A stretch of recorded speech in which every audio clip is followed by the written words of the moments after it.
Hi everyone, my name is Melissa van Dijk, and in today's video I want to show you something I noticed almost by accident while being on my skincare journey. This is about the difference between the foods that actually help me restore balance and the foods that are constantly promoted as healthy even though they can keep you stuck inside the same market that sells you the next fix. So what I started to notice is that the foods that helped me get my body back into balance were very simple foods like potato, taro, banana, pomelo, tomatoes, pumpkin, melon, papaya, coconut, and some dairy products like milk or yogurt. They were gentle, potassium-rich, and easy for my body to use. So essentially, they were just real whole foods that gave my body what it needed without creating the next problem. And this matters because online a lot of what looks like education is really advertising dressed as education. You are constantly being moved toward the next product, the next food fear, the next supplement, the next protocol, or the next thing you're supposed to fix. And the pattern becomes much easier to see when you separate the foods into categories. So that is what I have done here, so you can visually see what is actually happening. Okay, so the first category is the foods that help me the most, which are also the hardest to turn into a wellness product or a complicated protocol. These are foods that are usually gentle on the gut, very rich in potassium, and very close to their natural form. A potato or taro only needs to be cooked. You do not need salt, sauce, a seasoning powder, or some product around it to make it work as food. Foods like banana, tomato, melon, papaya, or coconut are already usable as they are.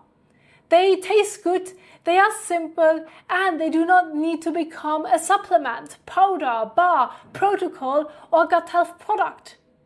And I want you to notice this because it is extremely important.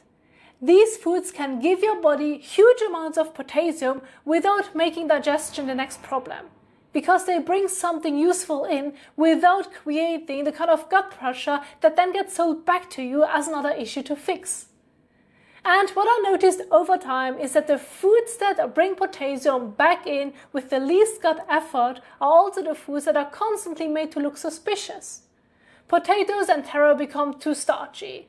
Bananas, coconut water, melon, and papaya become too sugary. And things like tomatoes become too acidic. So the whole food disappears, and all that is left is one scary label. And by all means, I do not think this is really a coincidence, because the issue is simply that these foods are not useful to a product-based system.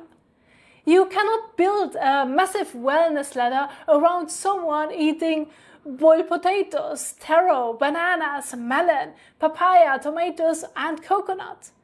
These foods do not need a brand story or a complicated explanation, and they also do not need tons of other products around them, because they are real, simple, easy to digest whole foods that literally give your body what it needs. And that is exactly why they are the problem for the market. Because if the solution is a simple whole foods that gives your body potassium with little gut effort, there's not much left to sell. Then when we look at the middle category, this is where things already become more individual. These are foods that can still help, but they can also feel heavier depending on your digestion and how your body responds to them. And this category matters because this is where the market already gets more room. The moment the food becomes more complicated, there's more room for advice, rules, opinions, protocols, tests, substitutions, and confusion. One person says it helped them, another person says it made them worse.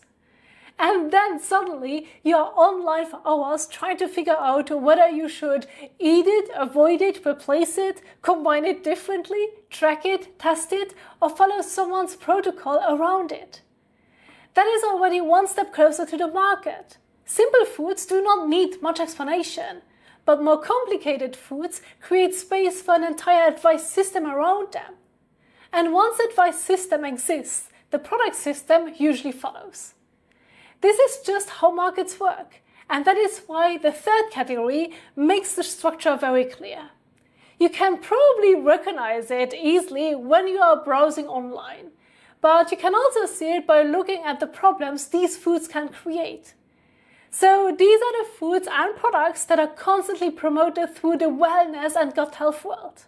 This is where foods like beans, chickpeas, lentils, nuts, seeds, leafy greens, protein products, probiotics, digestive enzymes, and the whole gut health product structure fit in very well. This category is perfect for the market.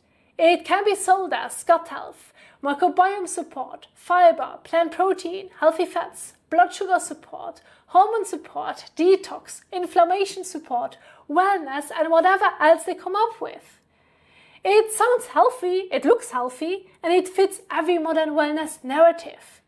But the issue is that these foods can also be much harder on the gut than they are made to look. They get sold to you as the solution, but then they can create gas, pressure, bloating, discomfort, and digestive issues. And once it happens, the problem is no longer the food that was promoted to you, but now the problem becomes your digestion, your gut health, your microbiome, your hormones, your skin, or whatever else they can sell you next. And this is where the next market opens up. Now you need microbiome support, probiotics, digestive enzymes, supplements, tests, coaching, skincare, and more products for symptoms that were created or made worse by the promoted foods in the first place.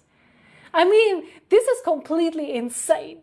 It almost looks like the system selects the foods that create the most follow-up problems and then markets the solution to those problems afterwards. So it is almost like the system takes your attention away from the foods that actually solve the problem and pushes your attention toward the food and products that keep the cycle going. And this is where it becomes almost the exact opposite of what we are told. The foods that help me are being framed as the villains, while the foods that created the biggest issues are being framed or reframed as healthy through a new lens. Microbiome, fiber, protein, and the whole wellness narrative. Almost like the gut health market steps in when the old skincare market is no longer enough.